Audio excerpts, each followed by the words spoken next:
The future of fun cars is uncertain. Electrification looms over the automotive industry, and now might be one of the last opportunities we have to choose from a wide variety of smile-spawning cars that won't require you to get a mortgage or sell an organ to pay for. My goal is to drive a bunch of them to find out which one is the best. With something like this, it's hard to name a winner, so to best help me articulate which one I am personally most compelled by, I'm going to use my own money, and I'm going to let go of my GR Corolla. The GR Corolla has been a blast.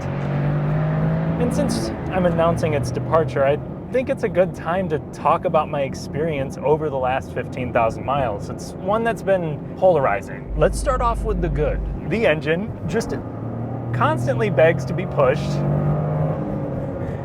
1.6 liters of displacement is more than enough when you have a turbo that's working overtime. This engine was built from the ground up to be in a performance car, and it feels like it. It's got so much character. This reminds me of what the WRX STI used to be about, or the Mitsubishi Lancer Evolution, the Ford Focus RS. The 3-cylinder induction sound is also unique, and it's hooked up to a 6-speed manual only. Now, this shifter is maybe not perfect. It offers some feedback. There's a little bit of a thunk as you go into each gear, and that gives you a little bit of reward for rowing it. As you get higher in the RPM, you get some vibrations from the engine through to your hand, and the same goes with the clutch, which is also very easy to modulate. I think this is actually pretty good for a beginner car, so long as you don't try launches. If you want to launch the car properly, you basically have to thrash the clutch. And when you do, though, it's capable of getting to 60 in under 5 seconds. And the shifter also just really lets you snap through the gears. They're pretty close ratios, too. Another distinguishing factor is the all-wheel drive. Yes, you can adjust it to make it more biased toward the rear, though in reality it just means that up to 70% of torque at some point can be sent to the rear. If it tried to hold that truthfully, it would overheat, and at the track without venting or heat wrap on the exhaust, the all-wheel drive will likely tap out in the summer. Something that I haven't run into personally, though here shortly I do have a track day planned, so I will try to find out exactly how long it takes for me to make this into a front-wheel drive GR Corolla. Still, for back roads, inclement weather, this is awesome. It comes with limited slip differentials in the front and rear on most cars. Technically, the very base models won't have it, and the next big thing that I'm a fan of is the steering. So this is very well weighted, especially if you throw it in sport mode. It doesn't just feel artificially heavy. It's still light enough to be playful, but it's so direct, and it builds up nicely in heft as you go through corners. You have a little bit of feedback coming through the wheel. It is held back by the tires. I would recommend going up to the Michelin Pilot Sport 4S's, which is what I'm going to do here soon, because when you really start to push it, it definitely becomes more prone to understeer. For my driving, this is usually what I do. I find some time during the week to just get to a back road, enjoy the car a little bit. Is it overkill for this? Kind of, mainly because most of my other miles come from just highway driving. And that's when we start to get into the downsides of this car. On the highway, there's a lot of noise. Put 10,000 miles on these tires, and that gets much worse, as you might be able to hear right now, as I don't think my mics will be able to conceal this. My car was also one of the early models to hit the US, and I've definitely experienced some quality control woes, just very slight gaps like on the trim, and maybe a rattle here and there, stuff that you really wouldn't want to experience when you're spending $40,000 on a car. And this is when things get really polarizing. I won't sit here and tell you that this is the best hot hatch of all time, the holy grail, whatever. But guys, the interior is cheap. It's okay. You're paying for the performance. That money, yes, it can definitely incur some sticker shock, especially if you live in a region that still has a lot of dealer markups. But it's an extreme hot hatch. If you look at the past, like the cars I mentioned earlier, from Ford, Mitsubishi, Subaru, the highest performance models, adjusted for inflation or not, if in the case of the Ford Focus RS, they're similarly priced if not more money. And you know, this is a very basic layout. It does look a lot like a Corolla LE. It has a few niceties like the different seats, the steering wheel, the cool parking brake, and the digital gauge cluster, which I'm a fan of. You got wireless CarPlay, mine has heated seats and a heated steering wheel. It does have what I need. This is what I signed up for. I wanted something that was an econo box that was also insane. So I think it's a bit unfair to just completely ignore the performance and just think $40,000 this interior. It's like being upset with Shake Shack for being unhealthy. It has the word shake in the name. On the other hand, I do find some of the day-to-day inconveniences to deserve more critiques, like the absent center console, which is irritating to me because it's one less compartment to put stuff in, yet the ergonomics haven't bothered me long term. I've actually definitely gotten used to not having it there. I guess it's one less thing to rattle.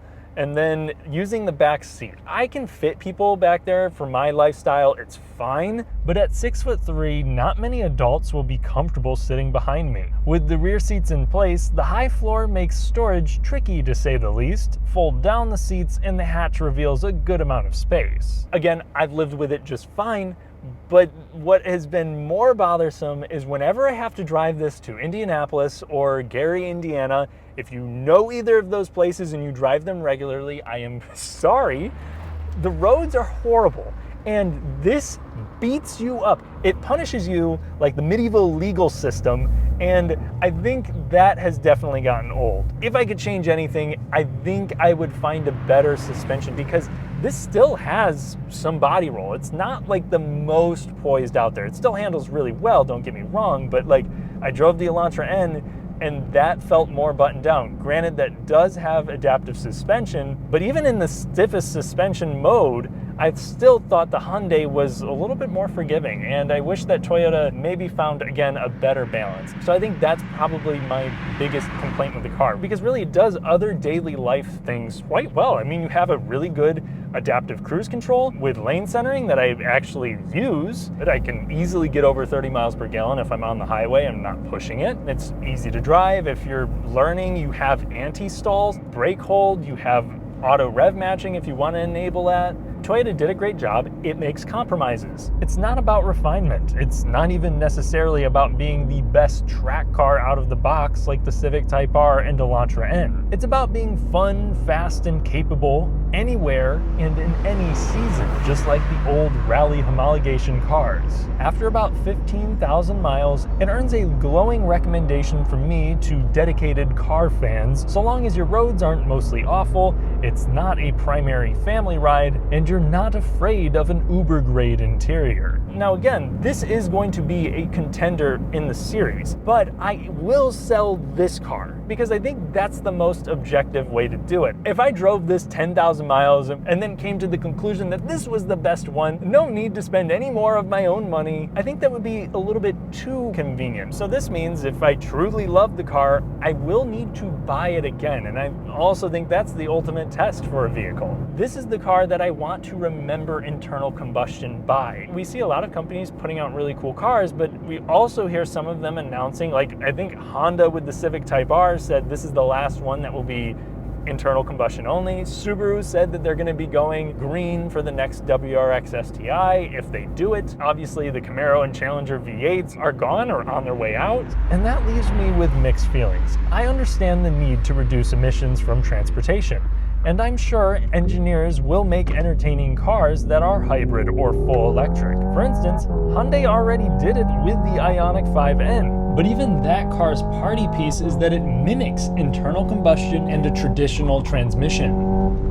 I will acknowledge that the next Civic Type R might be a better vehicle, and I'm sure other beloved icons will also offer competent electrified variants. But there's no denying that an era will come to an end, one that has created so many car fanatics like myself. So this could be one of our last chances to choose from a wide variety of enthusiast cars that are pure in nature. And so I want to document that, and I want to do it with a higher production quality than I've ever done before. And so I want to thank my channel members and my former Patreon subscribers for helping fund this crucial part, which is hiring a videographer to join me, so that way it's not as vloggy, and we can really make the production as special as I want it to be. We're still going to be using largely the same equipment, but I've also been upgrading that, and I'm just really excited. Everything is planned at this point. We got cars confirmed, hotels, a couple guests. I can't wait to show you guys what this is. And I also am going to ask, if you're interested in this series, please subscribe and hit the notification bell. Your regular views are what make this kind of thing happen.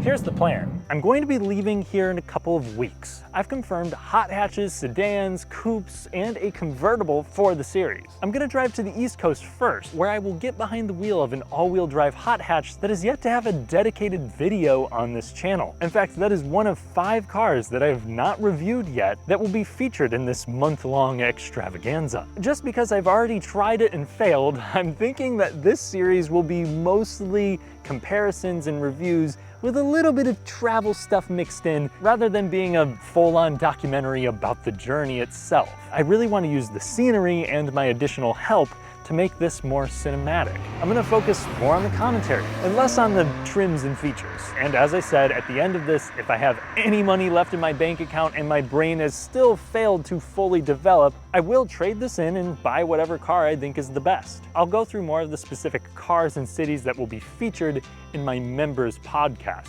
Let me know if there's any questions or things that you would like to see done in the series in the comments section. I would greatly appreciate it. Thanks for watching.